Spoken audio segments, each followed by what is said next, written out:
நாரை வீடு தூது அப்பா. நாரை வீடு தூது. நாரை வீடு தூது. ஒரு புலவர் வந்து வறுமையில வாடுறாங்க. சரி. அவருக்கு யார் போய் வாயில சொல்லி கேட்பாரு. அவங்க எல்லாம் ஒன்று சொல்லி தானே கேட்பாங்க, பாடி கேட்பாங்க. அது மாதிரி அவர் வந்து ஒரு உட்காந்து ஒரு இடத்துல பாடுறாராம். நாரை போதான் போகுதுங்க கொக்கெல்லாம், அதெல்லாம் நாரைக்கு கொக்குக்கு என்னமா வித்தியாசம்?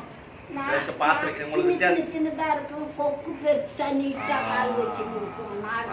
அதுதான் வித்தியாசமே நாரையும் கொக்குக்கும். அதான் அவரு பார்த்துட்டு கேட்கறாரு. நாராய் நாராய் செங்கால் நாராய் நீயும் உன் மனமையும் தென் திசை குமரியாடி வடதிசைக்கு ஏகுவீர் ஆயின் எம்மூர் சத்திமுற்றம் வாவினுள் தங்கி, அவர் ஊர் சத்திமுற்றம் ஊர், வாவினுள் தங்கி நனைசுவர் கூரை கணவர பள்ளி படுபாத்திருக்கும் என் மனைவியை கண்டு, யார் அவர்கள் கொண்டாட்டி படுபாத்திருக்கு பள்ளியின் சோகத்தை எதிர்பார்த்திருப்பாங்களாம். படுபாத்திருக்கும் என் மனைவியை கண்டு எங்கோன் மாறவன்.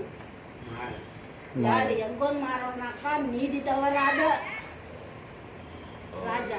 எங்கோன் மாறவன் வழுது கூடலில் ஆடையின்றி வாடையில் மெலிந்து, கையது கொண்டு மெய்யது பொத்தி, காலது கொண்டு மேலது தழுவி, பேழையில் இருக்கும் பாம்பென உயிர்க்கும் ஏழையாளனை கண்டனும் எனினே.